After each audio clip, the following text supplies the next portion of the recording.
Hello students, I am Manoj sir from learning point. तो जैसा कि बेटा आज मैं आपको आर्टिकल का प्रैक्टिस सेट सेकेंड पार्ट लेकर के आया हूं। और मैं कल भी कहा था कि जिन लोगों ने आर्टिकल का वीडियो नहीं देखा है, मैंने 3 पार्ट में आर्टिकल बना करके डाला हुआ है। आप मेरे प्लेलिस्ट में जा करके आप देख सकते हैं, क्रम से है एकदम। तो बेटा जिन लोगों ने अभी तक से नहीं देखा होगा उसको आप जरूर देखना। उसको देखने के बाद में जब आप उस आर्टिकल्स के रूल्स को आप जान जाओगे तो आप में एक कॉन्फिडेंस आएगा, और उस कॉन्फिडेंस के बाद जब आप इस प्रैक्टिस सेट को करोगे तो फिर आपके लिए ये बिल्कुल बच्चों का मतलब खेल हो जाएगा, जैसे चाइल्ड्स प्ले, बिल्कुल आपके लिए चाइल्ड्स प्ले मानकर चलिए। तो कहने का मतलब है कि जो मैंने ये आर्टिकल में पढ़ाया है, जिन लोगों ने नहीं देखा है वो उसको जरूर देखेंगे, उसके बाद इसको करेंगे। और जिन लोगों ने पहले से पढ़ा है आर्टिकल्स के बारे में वो तो समझ ही रहे होंगे। तो आइए आप इसको आप भी करें और मैं भी इसका सॉल्यूशन दे रहा हूं। तो ठीक है बेटा, और एक चीज ध्यान दीजिए, वीडियो को आप लोग पूरा देखा करो। जब पूरा वीडियो आप नहीं देखेंगे, क्योंकि ये आपके लिए ज़्यादा बेनिफिशियल है, और जब तक से आप पूरा इसको नहीं देखेंगे तो फिर आप वीडियो को अच्छी तरह से समझ नहीं पाएंगे। कोई भी वीडियो है, क्योंकि ये सब आपके एकेडमिक वीडियो होते हैं, कोई पिक्चर का या सीरियल का तो वीडियो होता नहीं है, तो आपके कैरियर के लिए है। इसलिए बेटा वीडियो को पूरा देखिए, और वीडियो यदि आपको पसंद आती है तो इसको लाइक करें, शेयर करें, और जो अभी तक से सब्सक्राइब नहीं किया है वो तो बिल्कुल ही सब्सक्राइब कर दें। Okay, common the point. अब आते हैं इसके बारे में, हम देखते हैं। देखिए, fill in the blanks with correct article a and the. हमें ए एंड द आर्टिकल से इनको करेक्ट फिल करना है। जरूरी नहीं है कि हर जगह ए एंड द का प्रयोग होगा ही होगा। जहां पर आर्टिकल का प्रयोग नहीं होता है वहां पर हम नो आर्टिकल का ऑप्शन मारेंगे। ओके, तो देखिए पहला है ही इज यूरोपियन। यूरोपियन, देखिए यहाँ पर ई जो है वॉवेल लेटर तो है, लेकिन इसका उच्चारण जो है यू है, यू की तरह। तो जब यू का उच्चारण या किसी भी शब्द का उच्चारण यू की तरह हो तो उसे वॉवेल साउंड नहीं माना जाता है, उनके पहले आर्टिकल अ का प्रयोग किया जाता है। इस प्रकार से जो इसमें ऑप्शन सी है ये बिल्कुल करेक्ट है। यहाँ पर ऑप्शन सी होगा, यानी आर्टिकल यहाँ पर ए को फिल करेंगे। ओके, दूसरा है क्वेश्चन, पहले ही देखिए ब्लैंक दिया हुआ है, Quran is a holy book. Quran क्या है? एक इस्लाम धर्म का ग्रंथ है, या किसी भी धर्म का जो धार्मिक ग्रंथ है उनके नाम के पहले आर्टिकल द का प्रयोग होता है, इसलिए यहाँ पर कुरान के पहले आर्टिकल द का प्रयोग होगा। इस प्रकार से ऑप्शन सी बिल्कुल सही जवाब होगा, यानी ऑप्शन सी, जिसमें कि द यहाँ पर फिल किया जाएगा। अगला है we arrived on 4th of July. बेटा ये भी आपका रखना है, जहां पर फर्स्ट हो, सेकंड हो, थर्ड हो, फोर्थ हो, फिफ्थ हो, सिक्स्थ हो, सेवेंथ हो, इस तरह से जब रहेंगे तो इसमें आर्टिकल द का प्रयोग किया जाता है। इस प्रकार से यहाँ पर ऑप्शन सी को एब्सोल्युटली करेक्ट माना जाएगा, यानी आर्टिकल द का प्रयोग होगा। अगला क्वेश्चन है आई लॉस्ट अम्ब्रेला। अब यहाँ पर ऑप्शन देखिए, ए जो है यहाँ पर ए को फिल, ए ऑप्शन जो है बिल्कुल सही होगा। यहाँ पर आर्टिकल एन का प्रयोग किया जाएगा, आई लॉस्ट एन अम्ब्रेला, क्योंकि यहाँ जो यू जो लेटर वॉवेल लेटर है ये लेटर के हिसाब से नहीं, यहाँ पर यू का जो प्रोनाउंसिएशन है ये अ की तरह है, और अ जो होता है ये वॉवेल साउंड होता है, इसलिए यहाँ पर आर्टिकल एन का प्रयोग होगा। इस प्रकार से option A is absolutely correct. अगला है, पहले ब्लैंक है, सन साइंस बाय डे। कहता है कि सूरज दिन तक चमकता है, जब तक दिन होता है सूरज चमकता है, तो यानी कि सन हो, मून हो, स्काई हो, अर्थ हो, इनके पहले आर्टिकल द का प्रयोग होता है।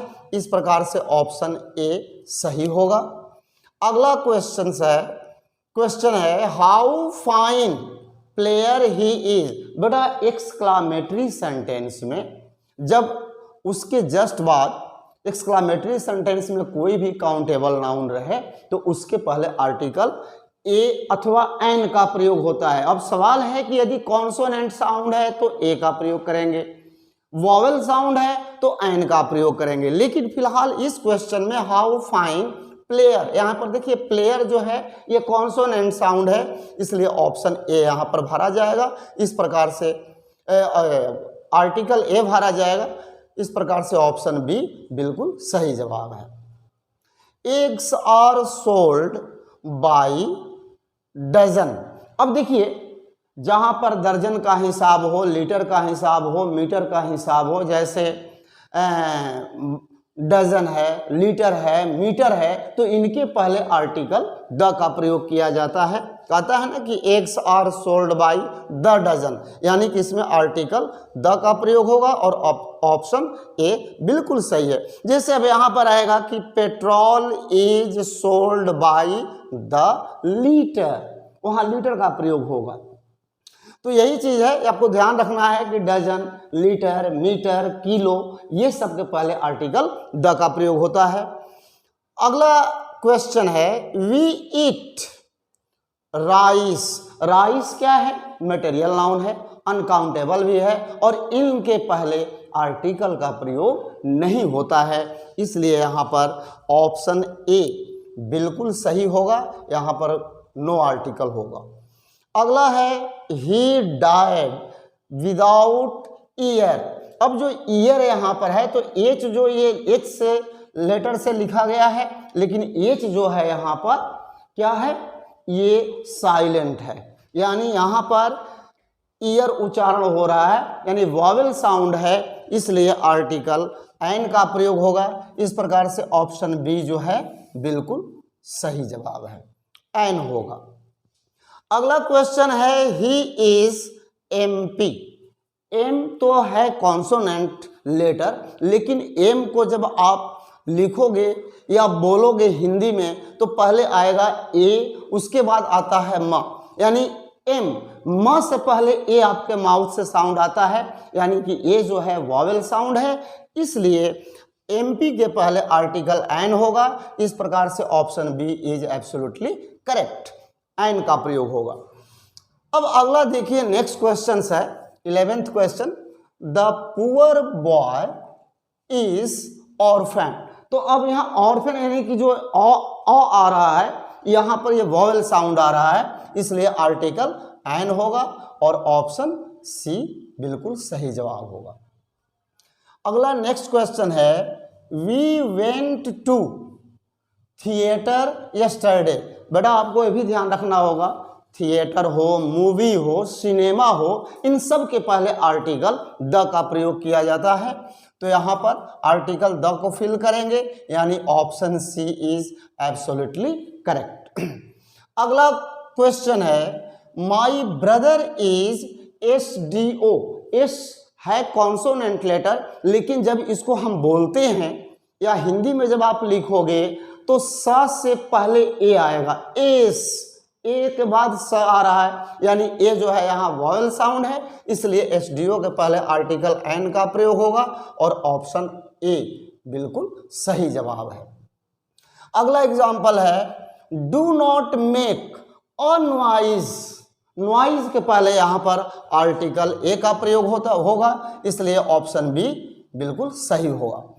अब अगला क्वेश्चन देखिए, nature is beautiful in A spring. कहता है कि बसंत ऋतु का जो यहाँ पर जो नेचर, पहले तो ये समझिए कि नेचर जो है यहाँ पर प्रकृति के रूप में है, इसलिए ये भी रूल कहता है कि जहाँ नेचर प्रकृति के अर्थ में मीनिंग देता है तो वहाँ पर नो आर्टिकल होता है।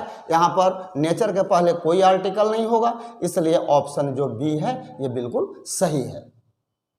Most of students are good. बेटा इसका नियम ये होता है कि मोस्ट ऑफ के बाद यदि कोई भी काउंटेबल नाउन है तो उसके पहले आर्टिकल द का प्रयोग किया जाता है, इसलिए यहाँ पर ऑप्शन सी बिल्कुल सही जवाब होगा।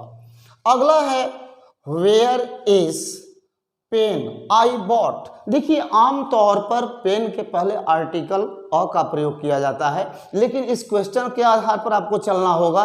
कहता है कि where is the pen I bought, pen कहाँ है जिसको मैंने खरीदा, जो जिसको मैंने खरीदा वो स्पेशल पेन हो गया, इसलिए यहाँ पर पेन के पहले आर्टिकल द का प्रयोग होगा। इस प्रकार से आपका option A is absolutely correct. अगला क्वेश्चन है मिस्टर गुप्ता इज एमएससी। अब यही बात है, जैसे एमपी, एमएलए, एनसीसी, उसी तरह से है एमएससी। एमएससी भी लिखेंगे तो यहाँ पहले आपका माउथ से साउंड, यानी साउंड जो साउंड है ये वॉवेल साउंड ए आ रहा है, इसलिए एमएससी के पहले आर्टिकल एन का प्रयोग होगा। इस प्रकार से आपका ऑप्शन बी सही होगा। अगला क्वेश्चन है my brother lives in America. America क्या है? एक कंट्री का नाम है, और कोई भी कंट्री का नाम प्रॉपर नाउन माना जाता है, और प्रॉपर नाउन के पहले आर्टिकल का प्रयोग नहीं किया जाता है, इसलिए यहाँ पर आर्टिकल नो होगा, यानी नो आर्टिकल होगा, और इसका ऑप्शन ए सही माना जाएगा।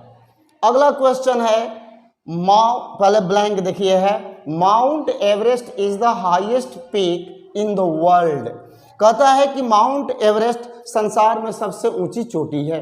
तो बेटा आपको ये रूल जानना होगा कि किसी भी पर्वत श्रृंखला के सबसे ऊंची चोटी के नाम के पहले कोई आर्टिकल नहीं लगता है। जैसे हिमालय का सबसे पिक पॉइंट क्या है, सबसे ऊंची चोटी क्या है? माउंट एवरेस्ट, उसके पहले कोई आर्टिकल नहीं होगा।